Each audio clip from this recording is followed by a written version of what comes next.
Sir roll 34 আছি। 35, Yes, sir. Sir, 35. 36, Yes, sir. Roll 36. 37, 38, Present, sir. 38. 39, Yes, sir. 39. 40, Yes, sir. Sir, 40. 40 দেখা যায় না। Sir, camera on cross. 41, Yes, sir. 41. 42,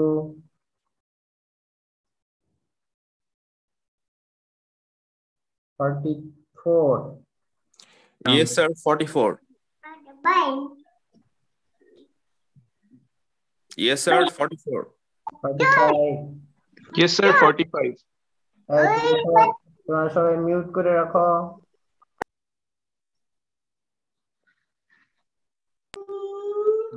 Sir, 45. 46, 47, Yes, sir. Sir, Present, sir. 46. 47. Sir, 47 present, sir. 48 হ্যাঁ দিয়েছি। Yes, sir. 48. 49, Yes, sir. 49.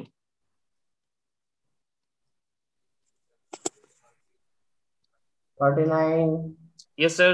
49. 50,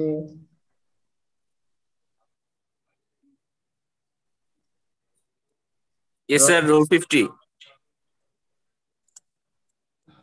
Sir, roll 12 present আছে। Sir, roll 10 present আছে। Sir, roll 50 কি শুনছেন? Sir, 46, sir. Sir, roll 37 present ছিল।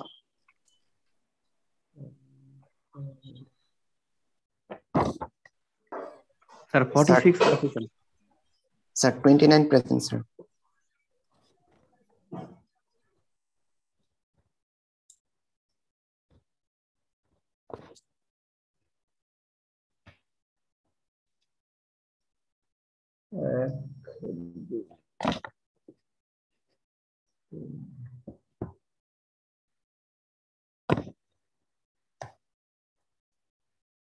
Okay.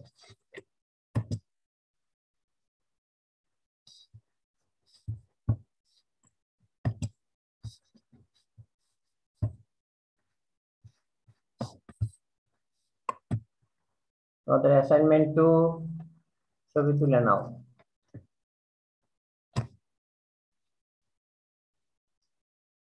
Roll number 1, 2, 3, 4, 5. Assignment number 1. Direct rolling of as cast hot billet.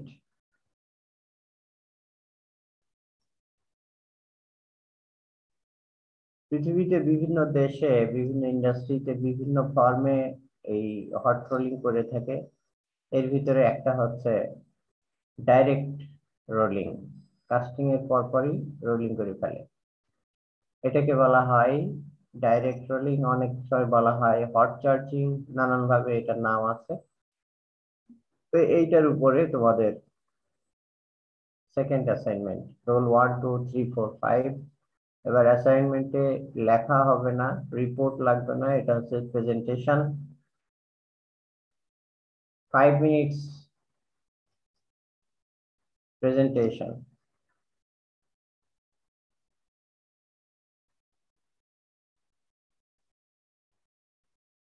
তারপরে আসতেছে 2 নম্বর assignment, production of steel sheet of supreme surface quality. বিভিন্ন ভাবে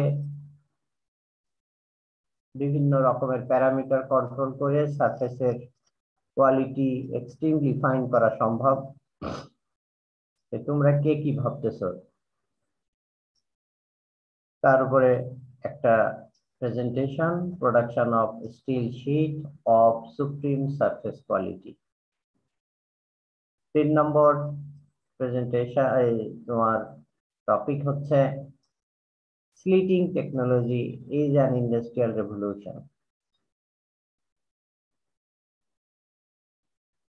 Slitting technology is an industrial revolution. Industrial production system একটা যুগান্তকারী পদক্ষেপ slitting technology। তারপরে 5 minutes এর presentation, roll 12, 13, 15, 16, 17। 4 number topic, rolling mill operation control। Rolling mill operation control, 18, 19, 20, 21, 22। 1st number topic, breakdown pass is the foundation of quality roll product। Rolling এর অনেকগুলো stage আছে, একটা হচ্ছে ব্রেকডাউন রোলিং, একটা হচ্ছে রাফিং মিল, আর একটা হচ্ছে ইন্টারমিডিয়েট রোলিং, আর একটা হচ্ছে ফাইনাল শেপ, আরেকটা হচ্ছে স্লিটিং স্টেজ, আরেকটা হচ্ছে ফাইনাল রোলিং। এরকম অনেকগুলো স্টেজে ভাগ আছে আর কি। তো যতগুলো স্টেজ আছে তার ভিতরে বলা হচ্ছে যে ব্রেকডাউন যে স্টেজ অথবা ব্রেকডাউন পাস বলা হয়, breakdown pass is the foundation of quality roll product। এর উপরে তোমাদের একটা প্রেজেন্টেশন, 5 minutes, 23, 4, 5, 5, 6, 9, 7, 8। 6 হচ্ছে heat loss in hot rolling processes. যখন হট রোলিং করা হয় তখন হিট অনেকভাবেই লস হয়ে যায়। সেই লস কিভাবে হয়, কেন হয়, কতটুকু হয়, এইসবের পরে তোমাদের প্রেজেন্টেশন, 29, 30, 31, 33, 34। 7 হচ্ছে production of HRC, production of HRC, hot rolled coil।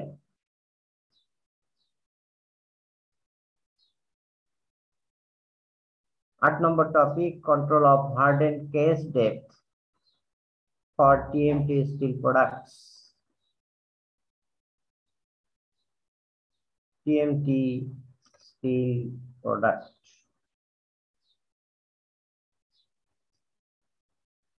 কিভাবে তুমি, আমরা তো কার্বোরাইজিং করেছি, নাইট্রাইডিং, কার্বোনাইট্রাইডিং,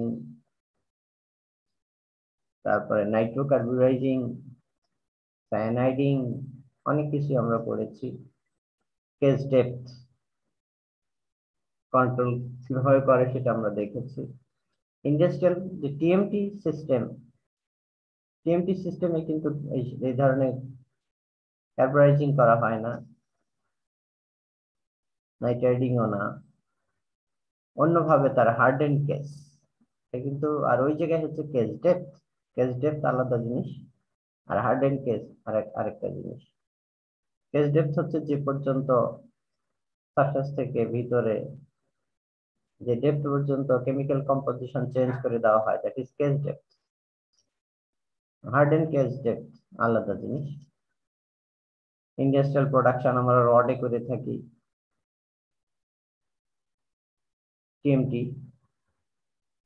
আমরা শীট প্রোডাক্ট বানাতে গিয়েও টিএমটি করি।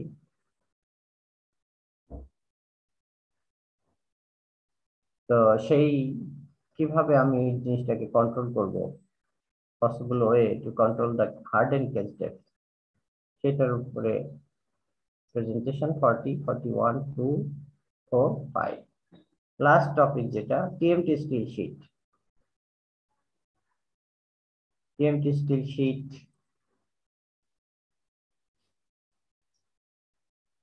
কিভাবে করে, কেন করে, কোথায় তার অ্যাপ্লিকেশন, এটার উপরে নির্ভর করে তোমাদের এই 9 নম্বর টপিক টিএমটি স্টিল শীট, 46, 7, 8, 49, 50। এরপর যেহেতু এটা প্রেজেন্টেশন হবে, প্রেজেন্টেশন আগামী শনিবার 5টার ভিতরে সিডিতে করে আমার বক্সের ভিতরে থাকতে হবে, ওই সিডি থেকে প্রেজেন্টেশন হবে। কারো ফ্লপি, কারো কম্পিউটার থেকে, কারো পেন ড্রাইভ থেকে প্রেজেন্টেশন হবে না। প্রেজেন্টেশন হবে আগামী শনিবার 5টার ভিতরে। যে যে প্রেজেন্ট করতে চাই আগামী শনিবার 5টার ভিতরে সিডিতে করে আমার বক্সে পৌঁছাবে।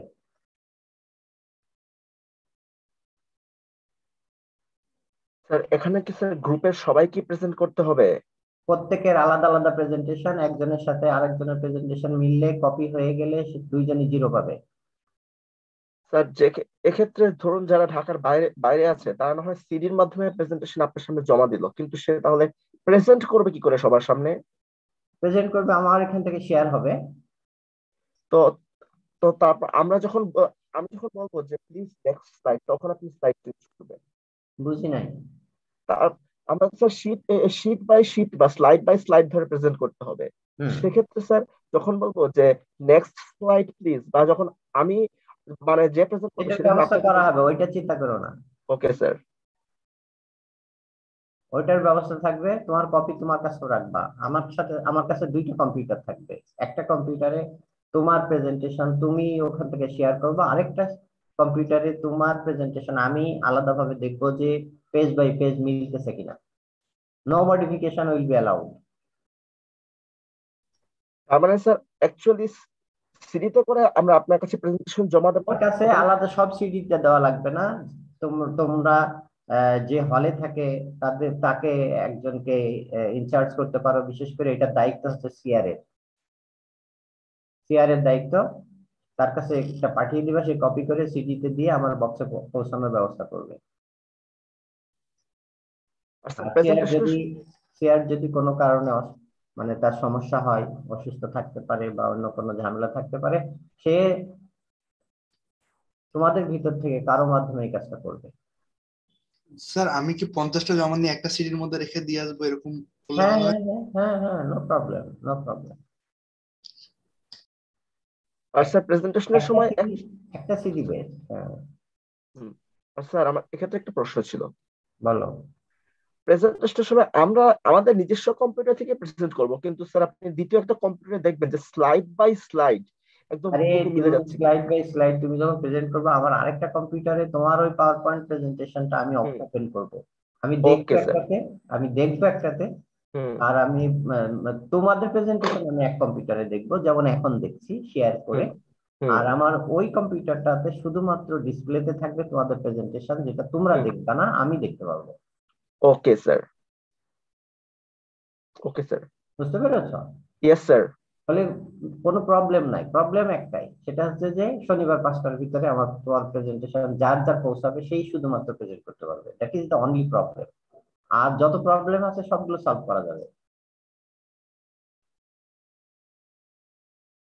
পরিষ্কার হয়েছে? ওকে স্যার। আর প্রত্যেকে আমরা 5 মিনিট করে সময় পাচ্ছি। 5 মিনিট করে, যেহেতু আমাদের এদিকে অনেকগুলো ক্রাইসিস হয়ে গেছে। 1 নম্বর ক্রাইসিস করোনার কারণে তোমরা এই প্রিন্টিং দেওয়া ঝামেলা, তারপরে পৌঁছানোর ঝামেলা, ঢাকার বাইরে অনেকে চলে গেছো, এই একটা জিনিস, একটা one sided challenge. Another challenge, আমাদের সিলেবাস কিন্তু এখনো অনেক বাকি। হ্যাঁ, আর প্রেজেন্টেশনের যে পরিমাণ সময় লাগে, সেই সময় যদি আমি 10 মিনিট করে দেই 2 সপ্তাহ, এখন আমার আরো একটা প্রেজেন্টেশন, 3টা প্রেজেন্টেশন, তার শুধু প্রেজেন্টেশন দিলেই বাকি যে আমাদের ক্লাস টাইম আছে সেই শুধু প্রেজেন্টেশনেই ওই সময় চলে যাবে। তা আমি আমার সিলেবাস কিভাবে শেষ করব? বড় চ্যালেঞ্জ হয়ে গেছে। এই জন্য ওই জায়গায় বেশি সময় দেওয়া যাচ্ছে না। তোমাদের প্রেজেন্টেশন সো কনসেন্ট্রেটেড হইতে হবে, that you can cover within 5 minutes. পরিষ্কার? Okay sir. আর কোশ্চেন আনসার তো থাকবে না? না, সময় নাই তো। Okay sir. হ্যাঁ, আর কারো কোনো সমস্যা?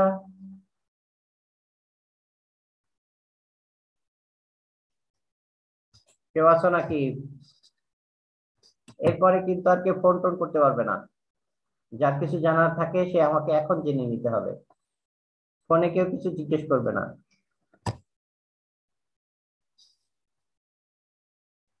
এনিবডি?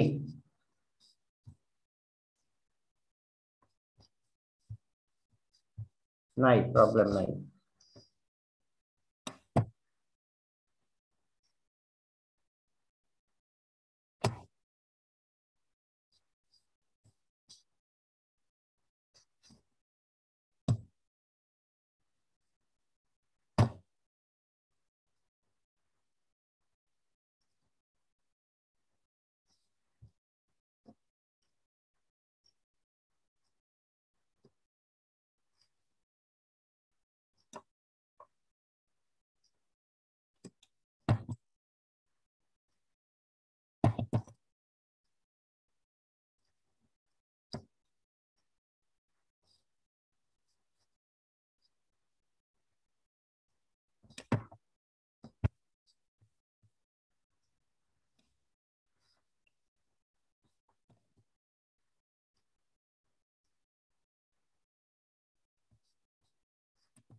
দেখতে পারো তোমরা? Yes sir. চেঞ্জ হয়? জি স্যার। আমরা গত ক্লাসে এখানে পড়েছিলাম যে রোলিং এর সময় একটা প্রোডাক্ট যখন আমরা বানাই, রোলিং এর সময় ওই রোল প্রোডাক্টের সেন্টার লাইন বরাবর সবচেয়ে বেশি ফ্রিকশন হয়। যত বেশি ফ্রিকশন হয় তত ওই জায়গায় ওই ফ্রিকশনাল যে ফোর্সটা থাকে, যে রেজিস্ট্যান্সটা থাকে, তাকে ওভারকাম করার জন্য অ্যাডিশনাল স্ট্রেস ওখানে অ্যাপ্লাই করা প্রয়োজন হয়। সেই অ্যাডিশনাল স্ট্রেসটা ইল্ড স্ট্রেসের সাথে যোগ হয়। যেহেতু সেন্টার লাইন বরাবর সবচেয়ে বেশি ফ্রিকশনাল ফোর্স থাকে, সেই জন্য সেন্ট্রাল লাইন বরাবর মেটেরিয়ালকে যদি আমি ডিফর্ম করতেই চাই তাহলে ওই জায়গাতে সবচেয়ে বেশি পরিমাণ স্ট্রেস অ্যাপ্লাই করতে হয়। আর আমরা হুকসের ল থেকে জানি strain is proportional to applied stress. তাহলে দেখা যাচ্ছে যে সেন্ট্রাল লাইন বরাবর মেটেরিয়ালস এই রোলারের উপরে বেশি স্ট্রেস পড়ে, ফলে সেন্ট্রাল লাইন বরাবর রোলারের মেটেরিয়ালটা বেশি বেশি ডিফর্ম হয়ে যায়। ইলাস্টিক ডিফর্মেশন বা ইলাস্টিক স্ট্রেন রোলারের সেন্ট্রাল লাইন বরাবর বেশি হয়। এবং আস্তে আস্তে ডাইনে বামে যেদিকেই আমি মুভ করি না কেন, আস্তে আস্তে গ্র্যাজুয়ালি এই স্ট্রেসের পরিমাণ, রিকোয়ার্ড স্ট্রেসের পরিমাণ যেমন কমে যায়, সাথে সাথে স্ট্রেস রিলেটেড যে স্ট্রেন অর রোলের যে ডিফর্মেশন সেটাও কমে যায়। এটা আমরা গত ক্লাসে পড়েছিলাম। এখন এখান থেকে বাঁচার জন্য আমাদেরকে কি করতে হয়েছিল, আমরা ক্যাম্বারিং করেছিলাম। ক্যাম্বারিং করে আমরা এটারে অ্যাডজাস্ট করার চেষ্টা করেছি। এখন সমস্যা হচ্ছে যে এই যে ক্যাম্বার কতটুকু করবা সেটা কিন্তু নির্ভর করবে পার্টিকুলার কোন মিলের জন্য তুমি এই কাজটা করতেছো, কোন মিলের তুমি এটাকে ব্যবহার করবে, কোন মিলের কি ধরনের প্রোডাক্টের জন্য তুমি ব্যবহার করবে, যে প্রোডাক্ট তুমি বানাবে সেটার কেমিক্যাল কম্পোজিশন এর উপরে এটা নির্ভর করবে, তার ইল্ড স্ট্রেংথের উপরে এটা নির্ভর করবে, টার্গেটেড মেকানিক্যাল প্রপার্টিজ এর উপরে এটা নির্ভর করবে। দেখো লাইফ কিন্তু জটিল হয়ে যাচ্ছে। হ্যাঁ, এই জন্য এই জায়গাগুলোতে আমরা আসলে যেখানে যেখানে বেশি জটিলতা আছে সেই জায়গাগুলোতে আমরা আসলে টোটাল যে প্যারামিটার আছে সব প্যারামিটার গুলোকে এক জায়গায় করে সিনক্রোনাইজ করে সিঙ্গেল একটা পয়েন্টে এসে মিলের যে প্রবলেম সেই প্রবলেমটা সলভ করা আমাদের পক্ষে সম্ভব হয় না। এই জন্য এই জাতীয় যেখানেই প্রবলেম আছে অলমোস্ট সব জায়গায় হয় সে জোড়াতালি দিয়ে চালাচ্ছে, তার শীটের থিকনেসে ঠিক নেই, শীটের রডের ডায়ামিটারের ঠিক নাই, মাঝখানের ডায়ামিটার এক রকমের, শুরুর ডায়ামিটার আরেক রকমের। যে কোনো একটা বিলেটেরই এখন দেখা যাচ্ছে যে একটা বিলেট থেকে আমরা 2 টনের ওজনের যদি একটা বিলেট হয়, সেখান থেকে যদি আমি 8 mm বারের ডায়ামিটারের একটা রড বানাই, তাহলে দেখা যায় যে একটা রড বিলেট থেকে 2 থেকে 2.5 কিলোমিটার লম্বা এই রড হয়ে থাকে। দেখা গেছে যে সরুর রড এর ডায়ামিটার এক রকমের হয়, মাঝখানের রডের ডায়ামিটার আরেক রকমের হয় এবং শেষের দিকে এসে আরেক রকমের হয়। এই জন্য বলা এই যে 3টা নাম আছে, একটা মিড পয়েন্ট, একটা হেড আর একটা টেল। হেডের ডায়া এক, মিডের ডায়া আরেক এবং টেলের ডায়া আরেক। এইরকম জটিল মানে প্রবলেম তৈরি হয় এবং যারা এই বিদেশি কনসালটেশন দিয়ে এই প্রবলেম সলভ করতে পারছে না তারা এইভাবে জোড়াতালি দিয়েই হেড টেল এবং মিডের ডায়া বিভিন্ন দিয়ে মার্কেটিং করে ফেলতেছে এবং সেই জন্য তাদের খেসারত দিতে হয়, নানান ভাবে কন্ট্রাক্টরের কাছে কম দামে বিক্রি করতে হয়, সিভিল ইঞ্জিনিয়ার যারা ডিজাইন করে তাদেরকে ঘুষ দিতে হয়, নানান রকমের নানান স্টাইলে বাংলাদেশে কিন্তু বিজনেস হচ্ছে। দেখা গেছে যে বাংলাদেশে সিভিল ইঞ্জিনিয়াররা তো এই শুধু রডের কোয়ালিটিকে মানে পুঁজি করে প্রত্যেক বছর শুধুমাত্র রডের কোয়ালিটিকে পুঁজি করে সিভিল ইঞ্জিনিয়াররা শত কোটি টাকা ইনকাম করে। শত কোটি, বলা যায় যে শত কোটি টাকা লেনদেন হয় এই জায়গার প্রবলেমের কারণে। যারা স্মার্ট তারা এটা বদার করে না, তারা কিন্তু অত সিভিল ইঞ্জিনিয়ারের টাকা দিতে চায় না, যাদের হেড টেল এবং মিডের কোনো মানে মিল নাই, যাদের সারফেসে যে স্ট্যান্ডার্ড কোয়ালিটি থাকতে হবে সেই স্ট্যান্ডার্ড কোয়ালিটি ঠিক নাই, তারা এই প্রবলেম গুলো ফেস করে, তারা মার্কেটিং করতে পারে না, তারা সেল করতে পারে না। তখন অবৈধভাবে নানান রকমের লেনদেনের মাধ্যমে এই রডগুলোকে তারা বিক্রি করে, আর যখন ঢালাই হয়ে যায় রাস্তার ভিতরে চলে গেল বা ঘরের ছাদের ভিতরে চলে গেল, এরপরে কেউ কিন্তু ছাদ ভেঙে দেখবে না রড কোন জায়গায় কোন রড ব্যবহার করেছ। এইভাবে চলতে থাকে আর কি। তো যাই হোক, আমরা দেখি যে আমাদের প্রবলেমটা কোথায়। প্রবলেম হচ্ছে যে এই ডায়াগ্রামটার দিকে তাকাও। যখন একটা মেটেরিয়ালের উপরে যখন একটা বিলেটের উপরে রোলিং লোড তুমি বাড়িয়ে দিচ্ছ এখানে জিপি হচ্ছে একটা জিনিস, জিপি হচ্ছে প্যাসিভ গেজ।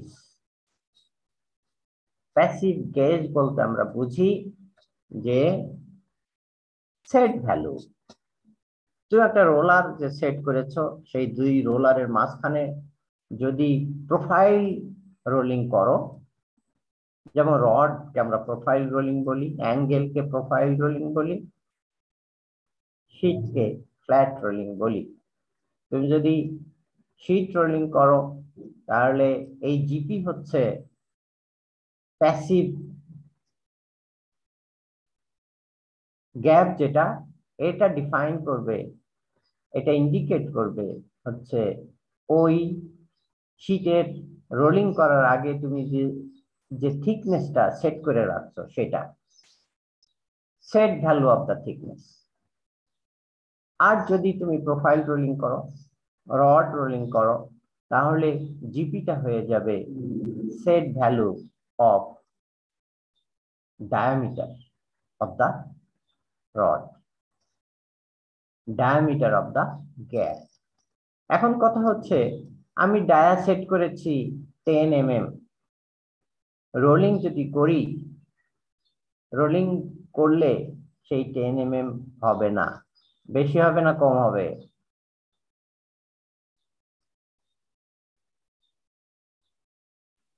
চার্ট থেকে তো দেখা যাচ্ছে বেশি হচ্ছে। বেশি হবে। রোল সেট করেছি 10 mm ডায়ায়, রোলিং করার পরে প্রোডাক্টটা 10 mm হবে না, অবশ্যই 10 mm হবে না, 10 mm এর চেয়ে বেশি হবে। কত বেশি হবে তুমিও জানো না, আমিও জানি না। কিসের উপর নির্ভর করবে? সেটাই আমাদের আজকে এখনকার পড়া। প্রথমেই এখানে ডিফাইন করতেছে, যদি তুমি এই জায়গায় স্ট্রেস দিয়ে লোড দিয়ে যদি রোলিং করো, প্যাসিভ গ্যাপ, এই গ্যাপটা আসলে বেড়ে যাবে। যদি আরো বেশি লোড দিয়ে রোল করো তাহলে কি হবে? ওই গ্যাপটা কি হবে? বাড়বে না কমবে? আরো বেড়ে যাবে। বেড়ে যাবে। Zero, this is zero load, zero লোডে জিপি, এই লোডে কিন্তু জিপি না। সেটাকে আমি জিপি বলি বাট নট জিপি, এই জিপির ভ্যালুতে না, সেটা জিপি প্রাইম 1, জিপি প্রাইম 2 হইতে পারে, সেটা হচ্ছে প্যাসিভ রোল গ্যাপ। এখানে যদি আমি দেই ভেরি ভেরি হাই লোডে যদি আমি রোলিং করি, তাহলে কিন্তু সেই সেট জিপি আর সেই জিপি নাই, এটা অনেক চেঞ্জ হয়ে গেছে। একটা জিনিস। আরেকটা আসো, এটা তো শুধু রোল। এখন এই যে রোলিং লোড কিসের উপর নির্ভর করবে? কিসের উপর নির্ভর করবে রোলিং লোডটা? মেটেরিয়ালসের স্ট্রেংথ যদি বেড়ে যায় তাহলে কি হবে? একটার ভিতরে 0.1% কার্বন আছে, তুমি রোলিং করতেছো, আরেকটার ভিতরে 0.6% কার্বন আছে, রোলিং করতেছো। দুইটাতেই তুমি জিপি সেট করেছো 10 mm। কোন রডের ডায়ামিটার বাড়বে বলো দেখি বেশি? 0.1 mm, 0.1% কার্বন, 0.6% কার্বন? 0.6% কার্বনেটটা তো স্যার বেশি বাড়া উচিত, কেননা 0.6% কার্বনের স্ট্রেংথ বেশি, তাই এটাকে ডিফর্ম করতে বেশি রোলিং লোড লাগবে, তাই তার জন্য কজের সাইজ ও প্যাসিভ কজ অনেকটাই বেড়ে যাবে। হ্যাঁ, এক্স্যাক্টলি। এখন আরেকটা জিনিস হচ্ছে যে এখানে আরেকটা জিনিস ইন্ডিকেট করতেছে তোমার, সেটা আমরা এখানে যাই শীটের জন্য। দেখো বলতেছে effect gas product set value 0.3 mm তুমি সেট করেছো, কত সেট করেছো সেটা বড় কথা না, এটা কিন্তু চেঞ্জ হয়ে যাবে। কত চেঞ্জ হবে we don't know. One of the parameter সেটা হচ্ছে যে কত লোডে তুমি এটাকে রোল করতেছো তার উপরে। এই জন্য এখানে যেটা বলা হয়েছে প্রোডাক্ট 3.05 mm, আসলে নট 3.05 mm, মানে আমরা আসলে ডেফিনেটলি বলতে পারি না কততে দাঁড়াবে। তার বলা হচ্ছে যেটা সিগন্যাল যেটা দেওয়া হচ্ছে 3 mm এ যদি সেট করো, দিস সেট ভ্যালু 3 mm হইলেও প্রোডাক্ট কিন্তু 3 mm হবে না, তার চেয়ে বেশি হবে। মেবি 3.05, মেবি 3.1, মেবি 4, ওই জন্য এইটা কত হবে যে রিলেশনশিপ আমাদেরকে বলে দেয় সেটাকে বলা হয় মিল মডুলাস। আমরা ইয়াংস মডুলাস পড়েছি, আমরা শিয়ার মডুলাস পড়েছি, এখানে একটা নতুন আর একটা মডুলাস আসলো, সেটা হচ্ছে মিল মডুলাস। মিল মডুলাসটা কি জিনিস? আমি যে এই যে রিলেশনশিপ পেয়েছি লোডের সাথে জিপি, যে রিলেশনশিপ পেয়েছি সেটা থেকে সেটার একটা ট্যানজেন্ট আঁকি, সেই ট্যানজেন্ট যে ভ্যালু হবে, ট্যানজেন্ট হচ্ছে এম যদি হয়, আর সেই এম এর ইনভার্সটাই হবে mill modulus. 1/m is the mill modulus.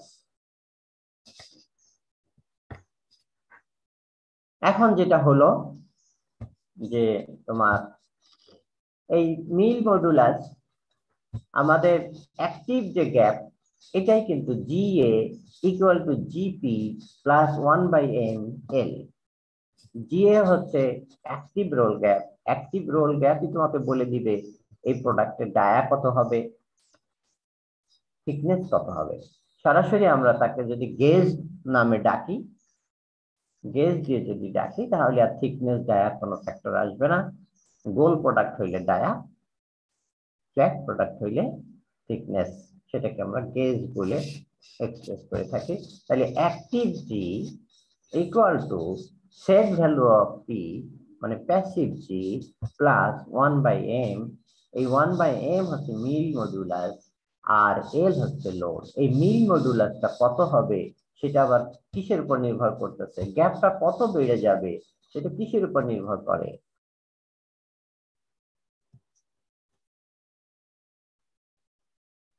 কিসের উপর নির্ভর করে? লোডের উপরে নির্ভর করে। যত লোড বেশি তত রোল সেপারেটিং ফোর্স বেশি, ঠিক কিনা? রোল সেপারেটিং ফোর্স কি? রোল দুইটাকে মেটেরিয়াল সেপারেট করে দিতে চায়। Action has its equal and opposite reaction. P compressive load তুমি অ্যাপ্লাই করতেছো, টেনসাইল লোড মেটেরিয়ালের from inside of the material, tensile load তাকে ধাক্কা দিয়ে এই দুইটা রোলারকে আলাদা করে দিতে চায়, দূরে সরিয়ে দিতে চায়, এটাকে বলা হয় রোল সেপারেটিং ফোর্স। তাহলে এল কিন্তু, এল এখানে লেংথ না, এল হচ্ছে লোড। এই লোড কিন্তু ইম্পর্টেন্ট ভূমিকা পালন করে যে কতটুকু অ্যাডিশনাল গ্যাপ তৈরি হবে ওই প্রোডাক্টটা বানাইতে গিয়ে। তাহলে টোটাল এখন gauge equal to active gauge or actual gauge equal to GP plus 1/m L। এখন আরেকটা জিনিস আমরা আসি, আরেকটা সমস্যা নতুন করে আসবে। যত তুমি পাতলা জিনিস, চিকন জিনিস বানাবা, তত তোমার রোলিং এর জন্য লোড বেশি প্রয়োজন হবে। এটা অ্যানাদার চ্যালেঞ্জ। যত পাতলা প্রোডাক্ট বানাবা, একই কেমিক্যাল কম্পোজিশন, একই মেকানিক্যাল প্রপার্টির মেটেরিয়াল হইলেও 0.1 মিলিমিটার 1 মিলিমিটার শীট থেকে যখন 0.1 মিলিমিটার শীট বানাবা, তখন যে লোড লাগবে সেই লোড কিন্তু 5 মিলিমিটার থিকনেসের শীট থেকে 1 মিলিমিটার থিকনেসের শীট বানানোর জন্য সেই লোডের প্রয়োজন হবে না। এটা কন্ট্রোল করবে যত শীটের থিকনেস বেড়ে যাবে তত কম লোডে আমি রোল করতে পারবো, যত শীটের থিকনেস কমে যাবে তত আমার জন্য রোলিং লোড বেশি প্রয়োজন হবে। এখানেই এই ডায়াগ্রাম সেটাই আমাদেরকে বলতেছে রোলিং লোড গেজ যখন কম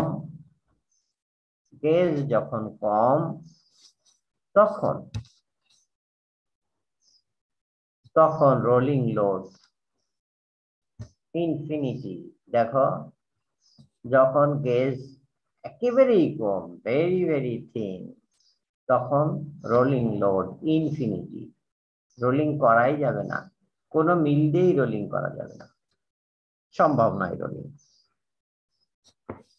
আস্তে আস্তে যখন এই গেজটা বেড়ে যাবে তখন রোলিং শুরু হবে, তার মানে there is critical thickness of the stock material যাকে রোলিং ফার্দার করা যাবে। ক্রিটিক্যাল থিকনেস এর নিচেই যদি থাকে তাকে ফার্দার রোলিং করে শীটের থিকনেস কমানো যাবে না। আমার রেঞ্জের ভিতরে যখন চলে আসলো শীটের থিকনেস, রোলিং কন্টিনিউ করতে পারবো। যত শীটের থিকনেস মোটা হবে, ইনিশিয়াল থিকনেস মোটা হবে, তত কম লোডে আমি এটাকে রোলিং করতে পারবো,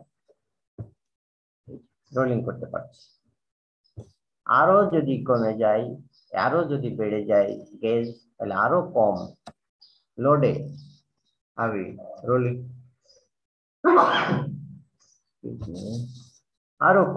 আমি এটাকে রোলিং করতে পারবো। এখানে দেখা যাচ্ছে জি নট সবচেয়ে ঠিক, এখানে গেজ সবচেয়ে ঠিক, গেজের জন্য সবচেয়ে কম লোডে আমি রোলিং করতে পারবো। এখন এই দুইটা কার্ভ, আগের কার্ভ আর পরের কার্ভ যদি আমি একসাথে সুপারইম্পোজ করি, একসাথে প্লট করি, তাহলে এই কার্ভটা হচ্ছে এই যে এইটা, আর এর আগের যে কার্ভটা জিপির কার্ভ লোড রোলিং লোডের সাথে যে কার্ভটা ছিল সেটা এই curve.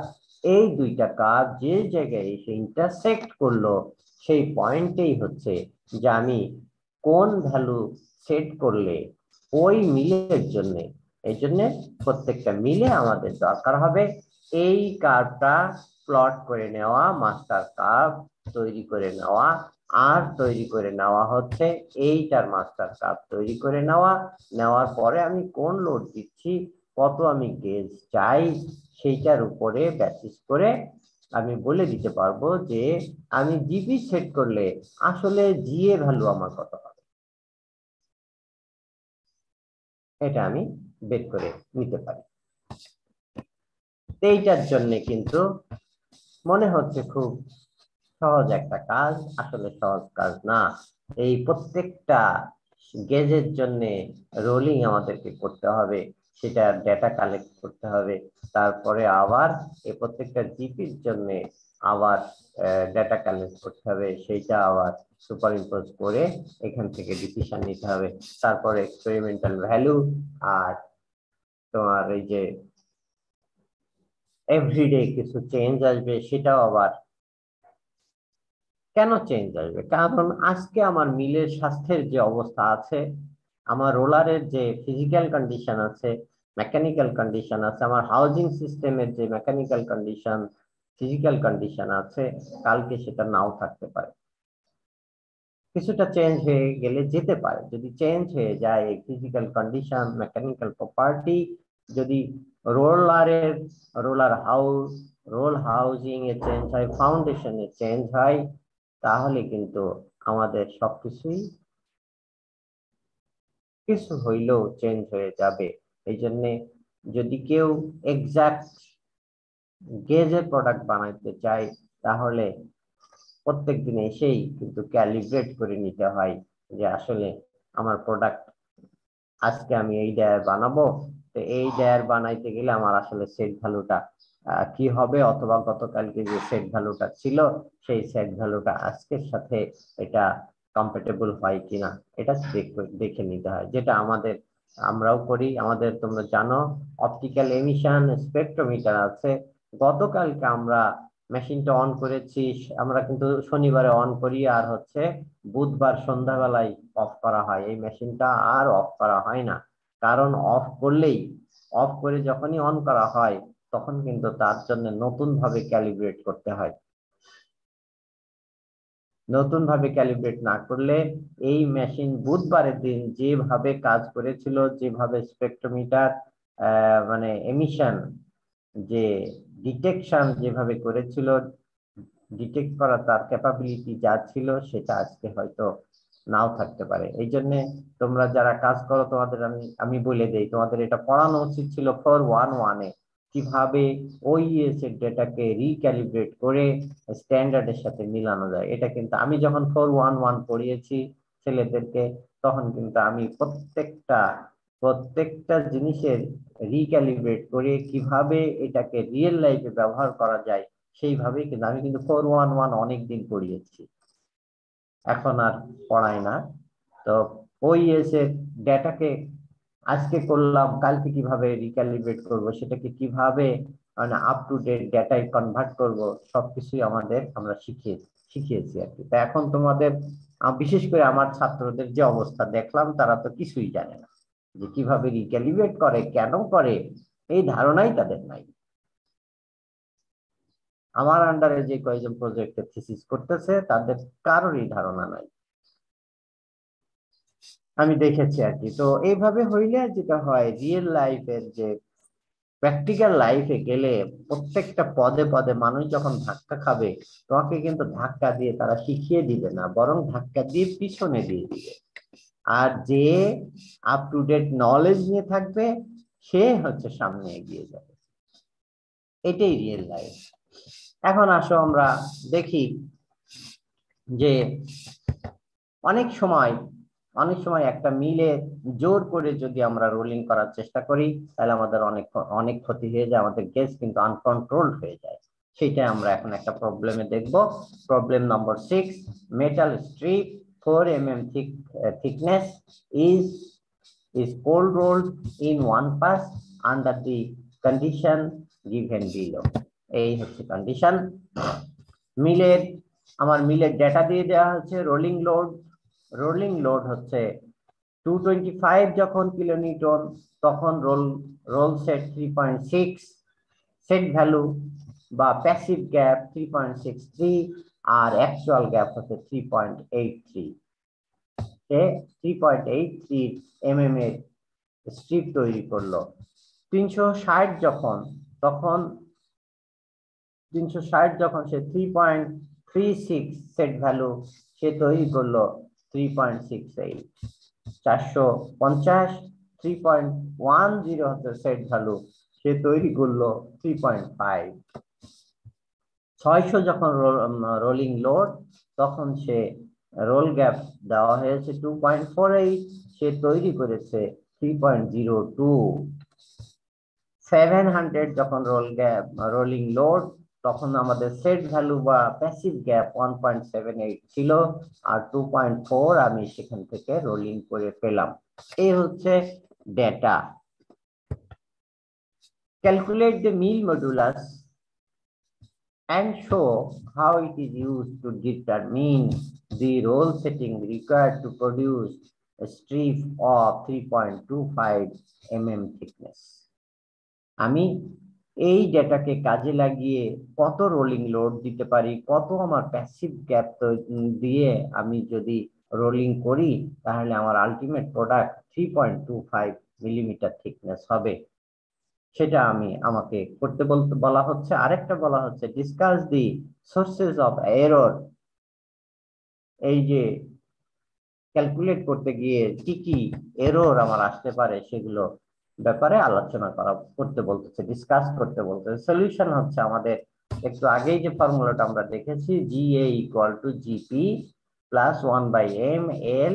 Calculation of 1m can be made for each of the following situation giving এই যে এইটা এত, মিল মডুলাস এত, 3.6 এর জন্য মিল মডুলাস এত, তারপর 4.5 এর জন্য 450 এর জন্য মিল মডুলাস এত, 600 এর জন্য মিল মডুলাস এত, 700 এর জন্য মিল মডুলাস এত।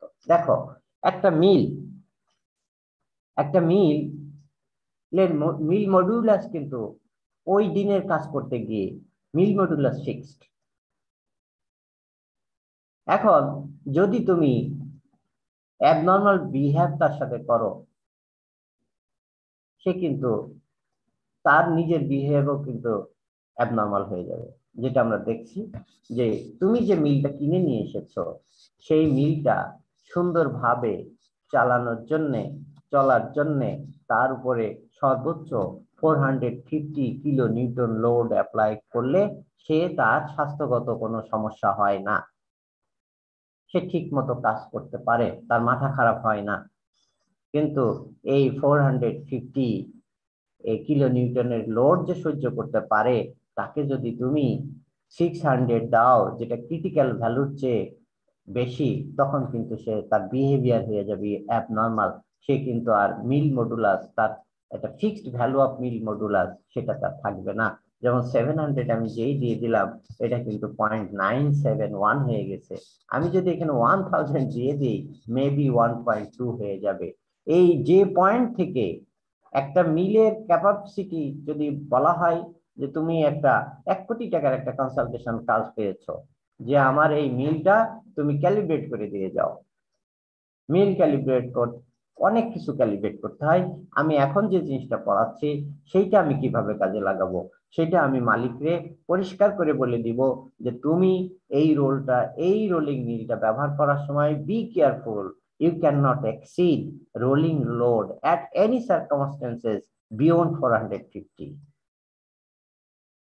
যদি বিয়ন্ড 450 উপরে চলে যাও, তাহলে কোনো দিনই তোমার সেট ভ্যালু ডায়ার সাথে যে রিলেশনশিপ মেনটেন করলে আমরা অ্যাকচুয়াল ডায়া পাবো, সেটা কখনোই হবে না।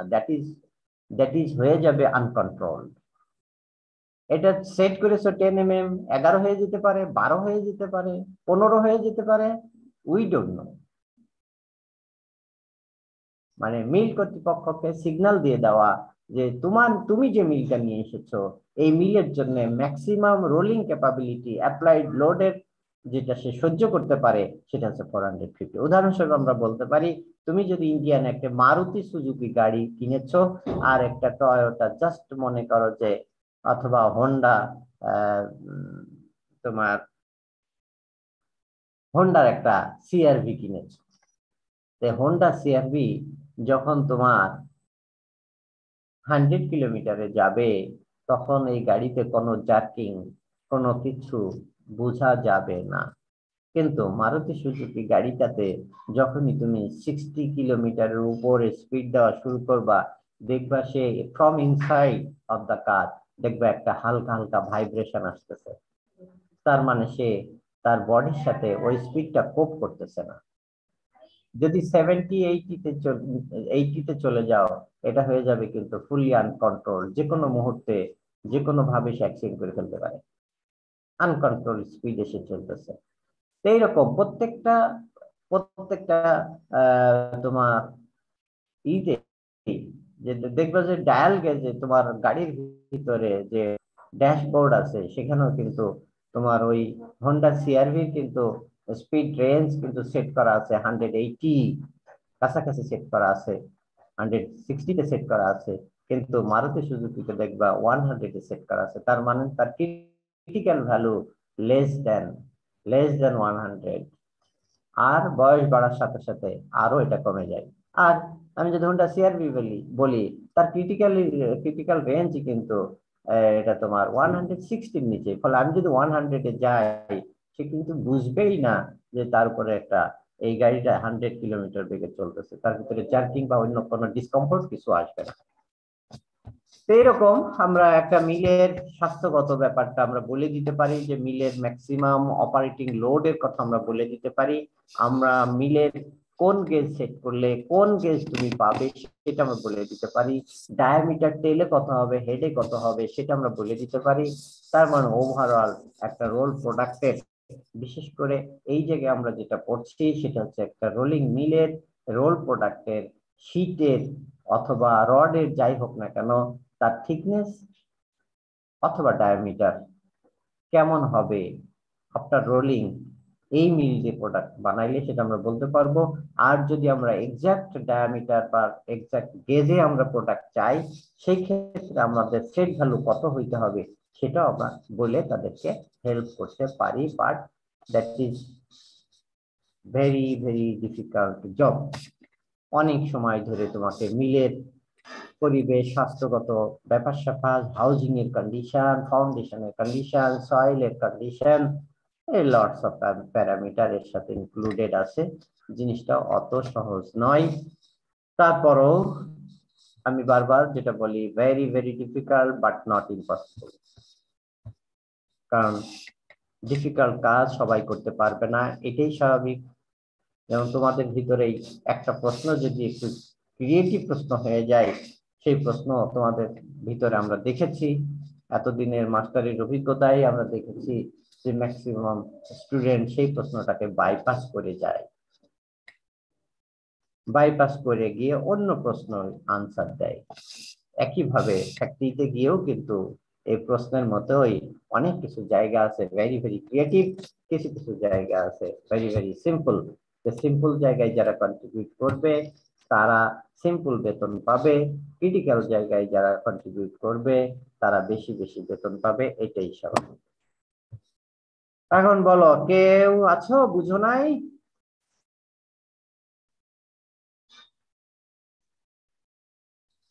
এমন কেউ আছো বুঝো নাই? নবডি। Very good. আমরা আবার 11টায় চলে আসবো। ওকে।